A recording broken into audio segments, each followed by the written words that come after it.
Sir 6 लाखाची FD करायची होती. आली ना अक्कल ठिकाण्यावर. काय तुम्ही ते ज्ञान देत असता काय ते SIP SIP. नाही सर, FDच करायची ती पण आजच. अरे मॅडम एवढं लवकर काय, 1 हफ्त्यामध्ये करूया. नाही सर, मला माहिती आहे की आता 10 दिवसाआधी RBIने 0.50% रेपो रेट कमी केलंय. आज नाही तर उद्या बँक्स पण आपल्या FDचे रेट्स कमी करतीलच. आणि मला हे पण माहिती आहे की बँकेकडून मेजर रेट कटचे डिसिजन्स क्वार्टर एंड पर्यंत होतात. सो मोस्टली जून एंड पर्यंत FDचे रेट्स कमी होतील. मग आता FD करणं बेटर आहे ना. अरे वा, तुमच्या ज्ञानबद्दल आपण ऐकलं. आता तुमच्या फायद्याबद्दल आपण बोलूया. बघा, 6 लाखाच्या FDच्या ऐवजी 2-2 लाखांची 3 वेगळी FD करा. म्हणजे एक FD करा 1 वर्षासाठी, दुसरी FD करा 2 वर्षासाठी आणि तिसरी करा 3 वर्षासाठी.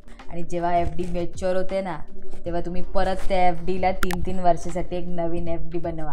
ह्याच्यामध्ये माझा काय फायदा होणार? फायदा असा आहे ना मॅडम की तुमची लिक्विडिटी बनून राहील. कोणती ना कोणती FD मॅच्युअर होत राहील. आणि बँकेत कसं जनरली 3 वर्षाच्या FDसाठी सगळ्यात जास्त इंटरेस्ट लागतं, तर ते पण तुम्हाला मिळून जाईल. म्हणजे फायदाच फायदा.